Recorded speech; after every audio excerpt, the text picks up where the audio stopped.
One of my favorite things about myself is that I'm not a humble woman. And it doesn't matter what's going on in my life. I'm not humble. I don't like humility. Humility disgusts me. It's not just that I don't like it. I find it disgusting. I've remembered this interview Aishwarya Rai had to do with an American journalist, and she'd just won Miss World or some beauty pageant, and this American man sat across from her, young, beautiful as all sin, and beautiful as all godliness, and asked her, is there just something about yourself that you don't like? You know, is there something you're insecure about? Her answer was diplomatic,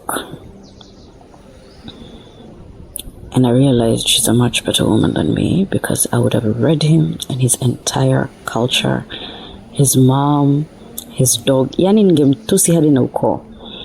Because what are you talking about? What is humility? My teeth, in having a strong sense of self, were cut early. I don't know what it is about me, and quite frankly, I'm not in a space where I really want to know anymore. But as a child, how I would speak, how I would present myself, or how I came off, I realized quickly was off-putting to a lot of people, and off-putting in the you're proud kind of way. There was always this need to show me that I'm not all that I think I am, or I need to tone it down, and there wasn't an explicit explanation on what it is, but there was an expectation, nonetheless, that it needed to be a little less of whatever it was.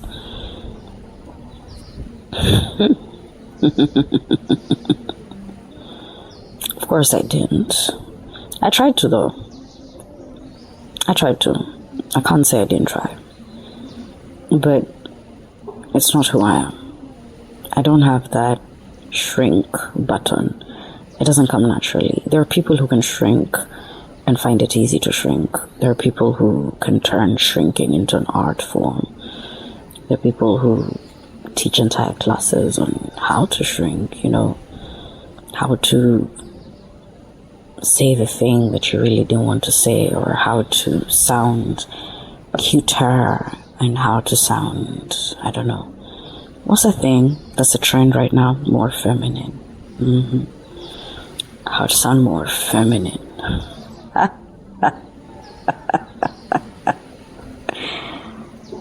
I sound like an evil goddess who will bless you if I like you. Because that's the kind of person I am. I have to like your face. I have to like your voice. I have to like the way you construct your sentences. I have to like how you put yourself together in order for me to like you. And I don't like a lot of people.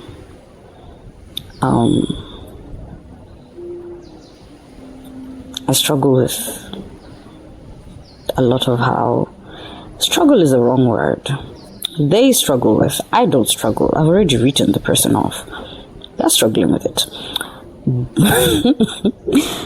But I notice people struggle with how quick I am to write a person off. And there's a general consensus that, you know, you're supposed to be kind and sweet and gentle and loving as a woman, and I am those things once I like you. If I don't like you, I'm not cruel. How I look at it is, I won't rate, if I don't rate a person, I won't go out of my way to be kind or unkind to them. It's just immediate dismissal. I don't care. And that's what it is. I just don't care. I'd like to lie that I have this button that's, going to be bothered. Or I have this sense inside of me that, if I don't like this person, I'm going to show them that I don't like them. I'll just ignore them, to be honest.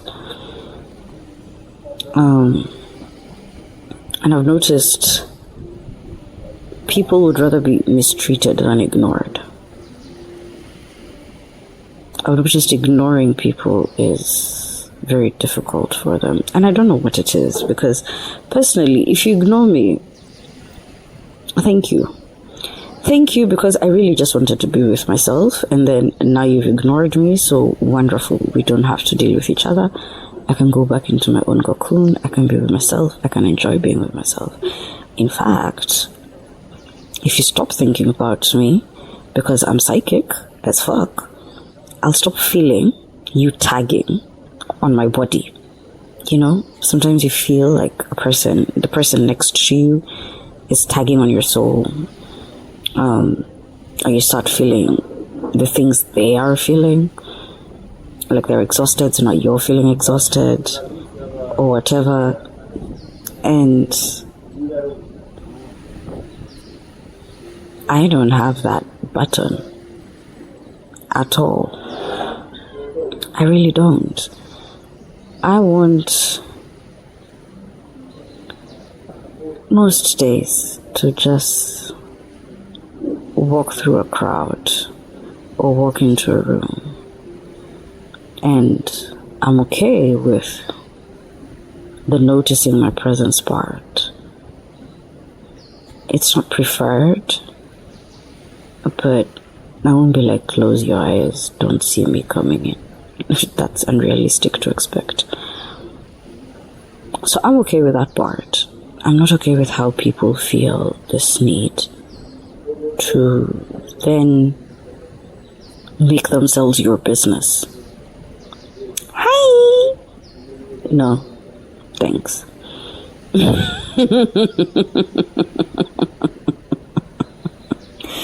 Needless to say, I've been described as a bitch many times in my life.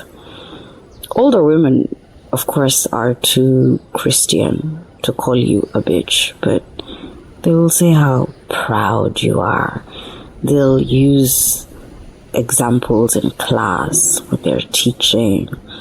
They'll make it clear they're thinking about you. I had one teacher, okay, who for the entire year had a board, the pin boards behind the class, like where a teacher can do all sorts of things, like, maybe put in the class schedules or whatever. On one of those pin boards, my class teacher had done balloons out of vanilla paper and cut out the letters. If you blow them too big, they will burst.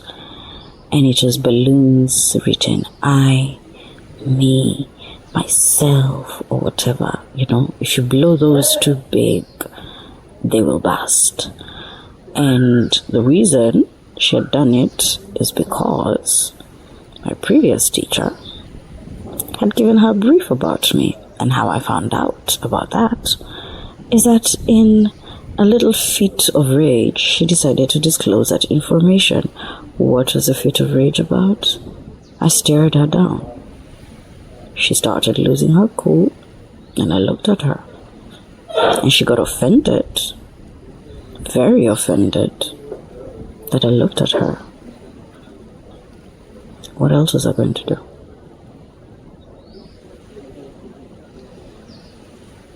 What else was I going to do?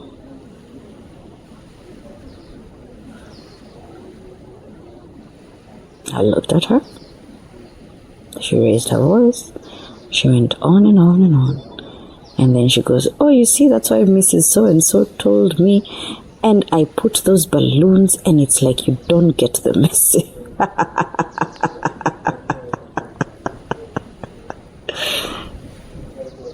And I know that I've been confident in an uncomfortable way for this world, because this conversation was happening when I was 8 years old.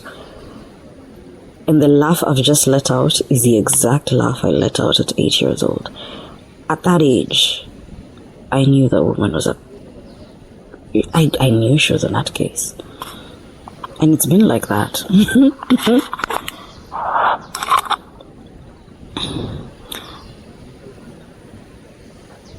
When I was younger, I used to say things like confidence isn't... I used to say things like how women are not confident and they can learn. I used to say it from a point of, if they could just learn confidence, then I'm a little older now, far wiser, that's for sure. And first of all, it's not just women or men. The only kind of confidence men have is a confidence to be a perpetrator, because they know the consequences are very few. But men are generally not confident. And women have the confidence to be perpetrators as well in other aspects. For example, older women will feel entitled to commit violence on younger women's bodies. They take it as a right, as a thing they're owed, okay? From comments about how fat you are, you've gotten, are getting, are, to all kinds of violences committed against, young girls, and especially in their teenagehood. There is a need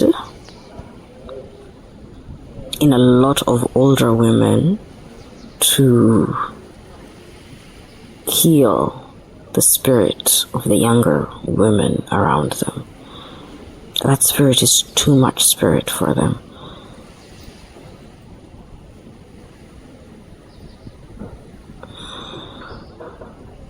What's interesting is that even those younger women still don't have the full force of spirit. The thing I noticed, though, which I was going to say about being wiser now, is that I used to think, we all have the capacity to live our full, confident lives. No, we don't. No, not everybody has it. No. I think I'm at a place where I'm not fighting with human nature. I'm not there trying to say, oh, murderers can be rehabilitated. I think if a thing exists in nature, we shouldn't be arguing with it. We should just decide how much of it we can live with and keep it moving. I'm pragmatic about the law, is what I'm trying to say. Example, it is encoded into nature that a lion hunts its prey, kills it, and eats it, which is to mean the prey experiences a lot of fear. It literally runs for its life. and it doesn't always make it. So you can see this gazelle just running,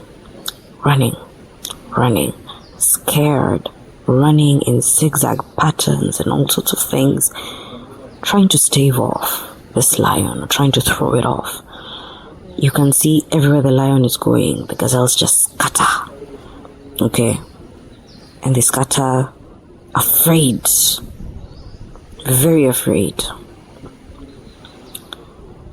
What I find interesting is that the gazelles never get together to beat up the lion. I've never seen such a video. Maybe they exist. Okay, so they never unionize to be like, this is our common enemy. They just accept. And they've been accepting for millions of years now that they are hunted down and eaten up. That they die in gruesome and fear-stricken ways. I don't argue with nature. I decide how much of it I can live with. Okay? Which is what I mean by I'm pragmatic about the law. I'm not going to sit here and argue that a murderer did it just that one time and maybe we should try and rehabilitate them. No, we can just decide that this is not what we're going to live with and keep them far away from the rest of us forever. A pedophile just needs education, or we need to sensitize the community on things that are considered cultural but are really just pedophilia. No, we're not sensitizing the community. Just lock up everybody that needs to be locked up and keep things moving. That's where I'm at, okay? I'm not trying to wonder if the pedophile may be perhaps their brain, their mind, or, frontal lobe. Do they have a tumor? I don't care. Just keep them far away from society. And I apply that same attitude to people's self-esteem. Yes, I said that older women tend to feel that they are entitled to the role of breaking the spirits of younger women and especially disconnecting them from their body. It is true. It's also true that those younger women weren't that confident or full of spirit to begin with.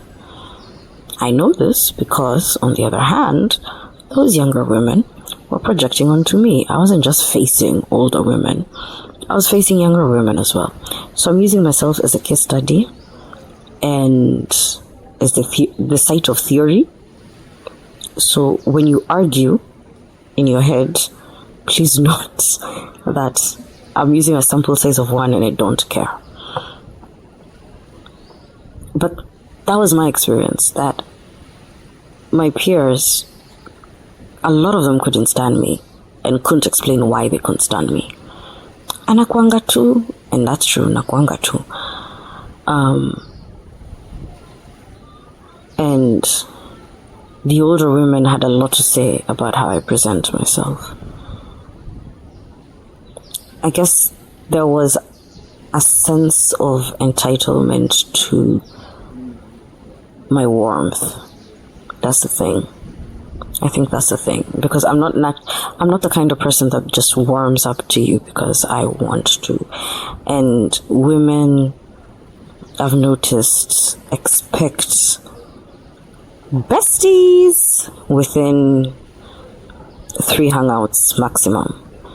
By hangout 1, we're supposed to have left there liking each other, and by hangout 2, we're supposed to be like, this is a good friend, and by hangout 3, that's a bestie, and we're supposed to be sharing deep and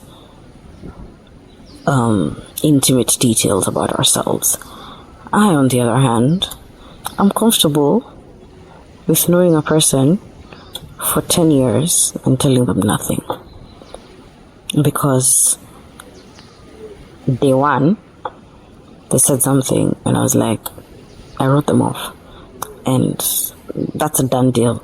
And I'm the kind of person who, the more a person tries to convince me, especially in such situations, the more a person tries to convince me that writing them off or choosing to not engage was a problem, the more irritated I get.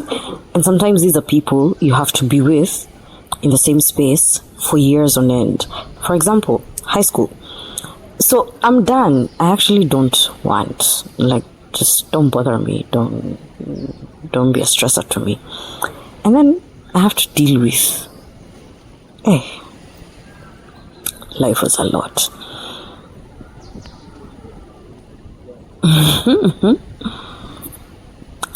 In adulthood, because high school came and went, and it hasn't necessarily been consequential in my life far past those 4 years. But in adulthood, I have had an interesting time in my friendships with women. So there are good friends in my life, women who are confident in themselves, women who don't take me as a threat, or who don't treat me like a person they expect to one day feel threatened by. They're not on guard around me because, truth be told, I don't want a life that's not mine. So whatever it is you have that you think you need to protect from me, it's yours, honey. Keep that.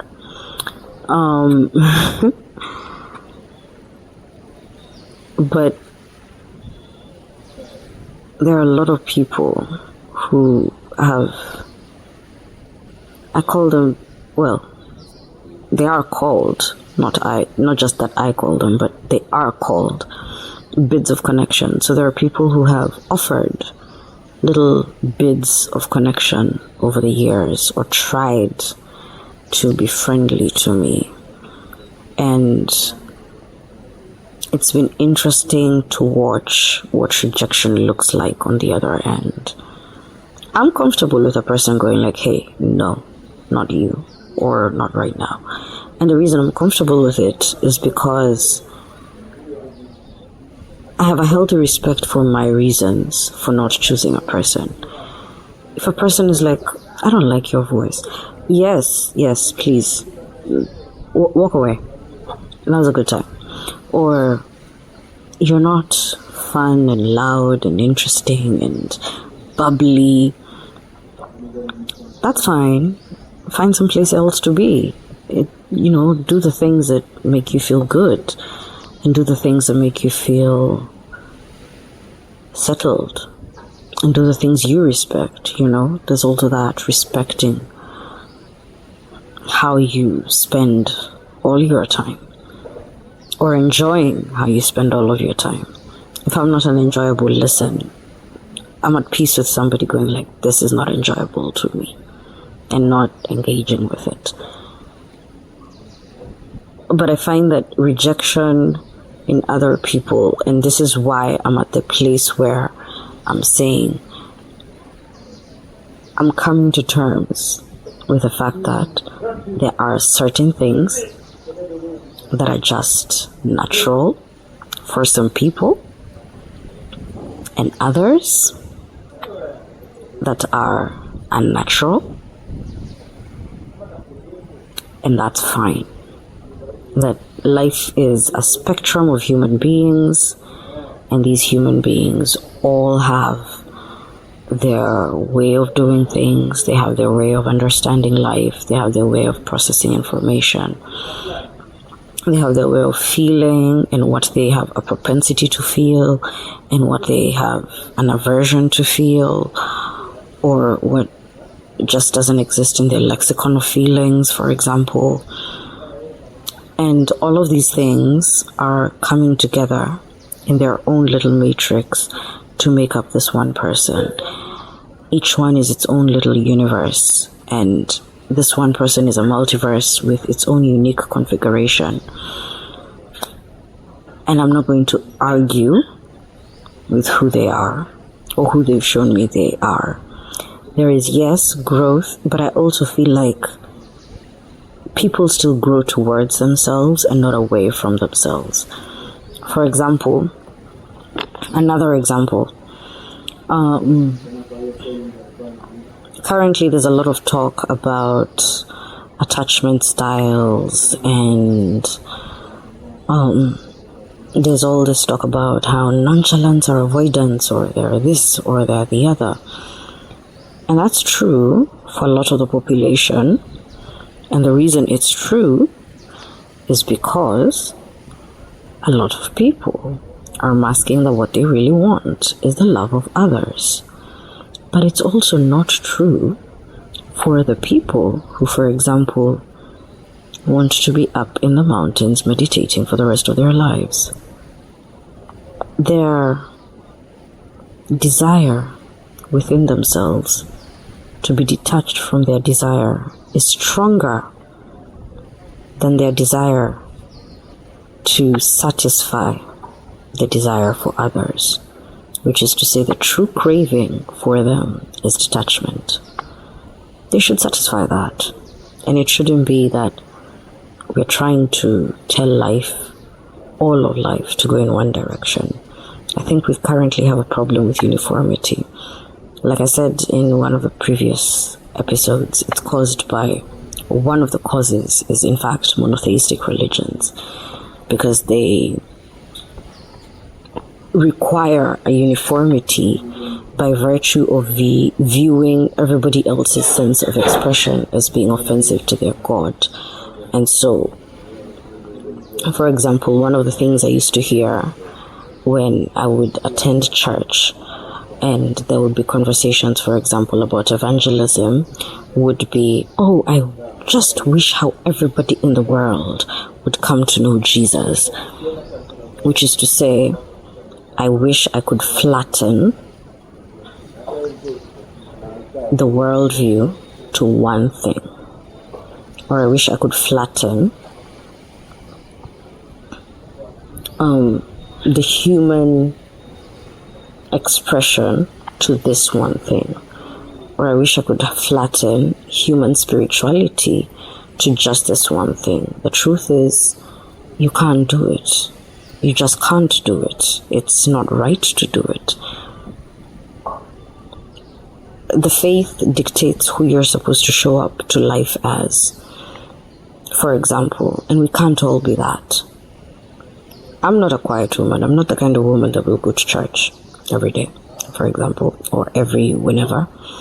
And I'm not going to sit there and listen to a man tell me what he thinks is going to be happening in life, because it's a man. Why are we doing that? Like, men listen to me. What am I doing listening to a man? So, and this is an expression, and that is an expression. I just don't see why I should be forced or I should be recommended towards that expression. I'm not asking women to join me, because truth be told, not every woman is the kind of woman that a man should be listening to. And truth be told, there are men who people should be listening to. I'm not going to do it, but they exist. I'm personally, proceed as you are, just don't involve me type of situation when it comes to listening to men. And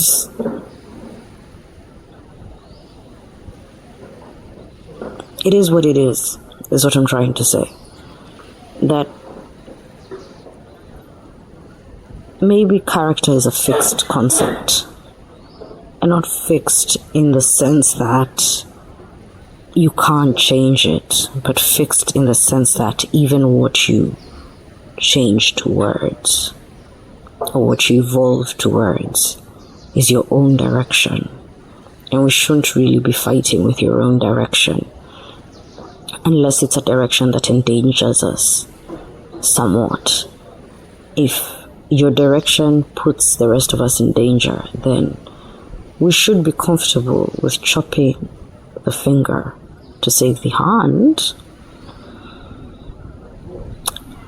But for the most part, I feel like the conversations we're having on love, on romance, on relationships, on economies, on religion, on manifestation, on anything in this life, on mental health, my goodness, on mental health.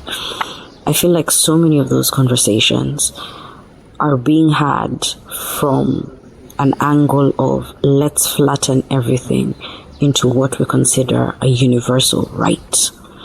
And I don't think there is such a thing as a universal right way to be.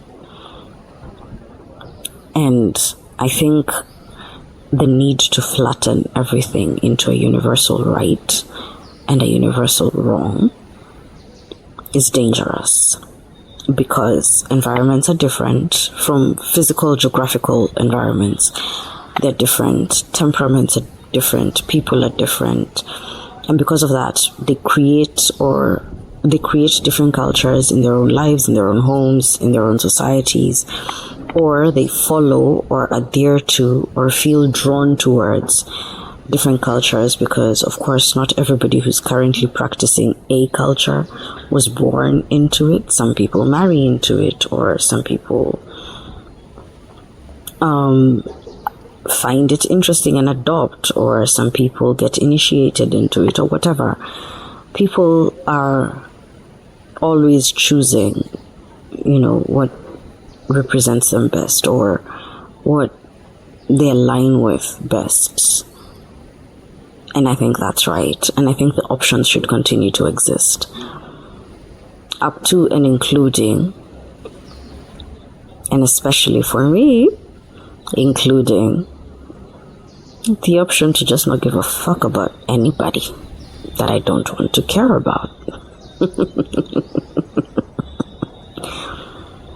So, half rant, half self-advocacy, half observation. I don't know if my trail of thought made sense, because this time I didn't have, the way you have notes to help you guide the conversations so that you don't lose track. I didn't have those this time. I was just talking. But yeah, that's one of the things I am grateful to have given myself permission to do, but I know took me a long time. Well, I'm young, so not very long, but took me a long time to settle with. And it is that I have permission from myself to not care about anybody I don't want to care about. And my reasons are enough. And their reaction is not equal to a deterrent on my convictions, nor are they equal to reasons to rethink my position. Let me tell you a story. I'm feeling chatty. So a few weeks ago, I attended this music event by a friend, let's call them that, an acquaintance. This music event by an acquaintance. And there were a lot of people from their church. Now, first of all, I don't hang out with church people much. Like I said, like I've been saying, nothing against them. They just aren't my kind of people. So I knew it was going to be, it was going to be those kinds of days where you need to heighten, or I need to heighten my tolerance for a lot of nonsense, or things that I consider nonsense that are okay for them. And I also knew it was going to be the kind of day where I had to heighten my tolerance for expression that just never gets there, Because church has a code on how you're supposed to say things. And so no matter what they're supposed to, no matter what the theme of the event is and how deep they're supposed to go. They just couldn't go there because there's a depth church never allows you to get to. Or there's a depth religion, let me not say church. There's a depth certain religions just never allow you to get to, because those depths are offensive or sinful or just not considered good behavior. So mentally, I was prepared to deal with the shallow the high-pitched voices. I hate high-pitched voices. Oh goodness, I hate them with my whole heart. That's criteria number one on people whose voices I can't stand. High-pitched voices. I'm sure you're a great person. I'm sure you're amazing. You're not my people, and you'll never be my people, and there's no reason to try, because that pitch is the worst for me. It does something to my nerves. I don't like it. So I knew I was going to be around high-pitched people. I also knew I was going to be around a lot of anxious people, because living on the straight and narrow is a game of consistently second-guessing yourself. And you are more holy the more you can second-guess yourself, because it's considered being humble. Like I started by saying, constant humility. So I also knew I would have to be around humble talk. And humble talk isn't just that we are discussing humility in and of itself. Humble talk is the phrases, the choice of words, the tone, the information that is divulged, and the information that they choose to withhold, the way they say things, or the things they think they can say or not say, and the things they expect you to say or not say. More importantly, humble talk is very wordy. It expects a lot of words out of you. And I'm the kind of person who don't find most people worth responding to with my words. I'll give you a look, and you'll decide what that look is trying to tell you. Because I don't feel like talking. At least not to you. You know? So, I'm hanging in church. It wasn't in a church. It was a little nice spot. But the people are church people. And I'm sitting next to somebody who's an acquaintance from a while back. You know those people who are a feature in your childhood. You've never been close, but they've been a feature for most of your childhood. So, childhood feature babe, as a girl, we start talking, and the topic of a dude who had bought me a drink and was really trying to get my attention comes up, and I say the truth, which is I didn't like his voice. Voice is a big thing for me. I have to actually like your voice, especially as a man. Especially as a man. I can give a little bit of leeway to women, just a bit. But as a man, I have to really like your voice for me to give you the time of day. And that doesn't happen often. And so I say as much. I didn't like his voice. And she looks at me like she's really saying something, you know, with the smile and the wide eyes. And it's bitchy advice, but it's being said diplomatically. So, you know, she's cooling you, but she's diplomatic enough to make it sweet. And so she's like, you know, I feel for men. Men have such a hard time Excuse you? So I tell her no. Of course, I pack it up quickly. And I let her know that no, people choose who they choose. And there are men who looked at me walk in today, or who looked at me walk into that room today and said, she's very beautiful, but she's thick. So that's not for me. I respect it. I am thick. Not for you. That's what it is. If you don't like thick women, and I walk into the room and you tell yourself she's beautiful, but she's thick, you're right. Why would I argue with that? So I don't say all that to her, but I say that all of us choose people, and we all have our own little list in our minds about, what's going to work for us or not. And we're discriminatory down to whatever we need to be discriminatory towards.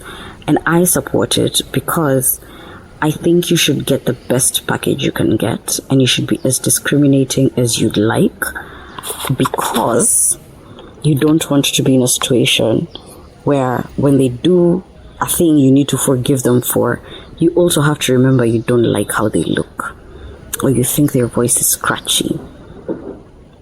Like, a scratchy voiced person is somebody you're going to sign up to listen to for the rest of your life. Get serious, you guys. So, and this is just voice. Like I said, there's so many things I don't like about people, and I don't feel like detailing them all here, because I also don't feel like creating a situation where people feel they need to edit themselves in any kind of way, because sometimes a person can say a thing, and a thing that doesn't need to be an insecurity for you becomes an insecurity because they said it, and there was nothing wrong with you before that, but now that they've mentioned it, you feel a way about yourself. I fully understand where people's confidence levels are, is what I'm saying. And I know how their minds work, okay? Because, yeah, I like you, and you're a classy woman, but you're making excuses for men because a man bought me a juice. Excuse you? Like it's a juice. I don't understand how. His life is difficult because he bought me a juice. And I was like, I don't like his voice. Get serious. We're in 2026. I don't owe him attention. It's not some debt I need to pay or some mercy I need to afford him that, oh my God, he's bought me a juice, let me at least try. No, I'm not going to try. Because what if I sign myself up for a life of trying? Like, if I put myself in the practice of trying and trying with everybody, am I not just signing myself up for a life of trying? And if I'm signing myself up for a life of trying, am I not signing myself up for a life of exhaustion? Listening to me, do I sound like the kind of person that's going to exhaust myself unnecessarily? No thanks. Exactly. So there she is. And I realized in her world, had she said that, it should have been like, oh yeah, the Aki, they try so hard. Because the girl next to her asked me a little after, what are your opinions on men? The girl next to her didn't know me. So she's asking me, what are your opinions on men? And I'm like, what do you mean, what are my opinions on men? And, in her mind, so she explained to me that, she struggles with the fact that she's from a single parent household and she wants to get married one day.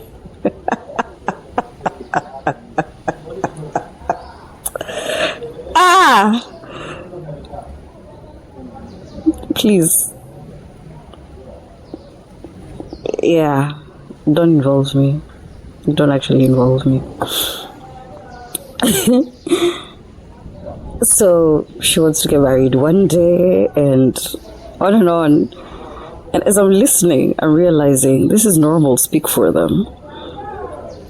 And it's considered staying soft and not hardening yourself as a woman so that, you can be available for a man. Or when a man finds you, he doesn't find you off-putting because you've stayed soft and sweet.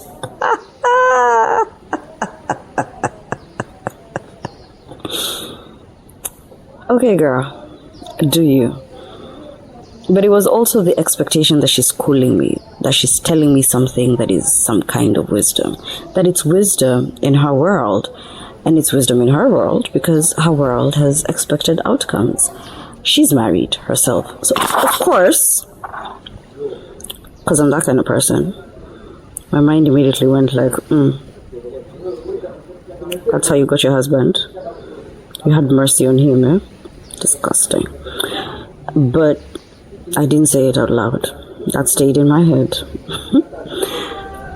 But that kind of chit-chat and the expectation that she's teaching me something on how to move in the world as a woman by saying, men have it so hard, and expecting that I'm going to maybe back down a little bit and say,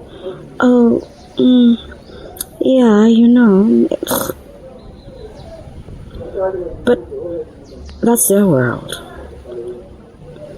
And in their world, that kind of conversation is a conversation that's going to end up lowering or rearranging what you think you should consent to as a person. So in that particular situation, you may not necessarily go back to that man and try and be nicer to him. Although I imagine a woman with lower self-esteem was going to go and do just that. But I'm imagining that in a future situation, same low self-esteem woman is going to, tell herself, maybe I missed out on a good man because I didn't like his voice the last time. So the next one who tries to talk to me, no matter what, I'm just going to try. Oh, let's be serious. So yeah, I don't believe in humility. Never have, never will. I'm okay with being triggering. Anyway, the point is,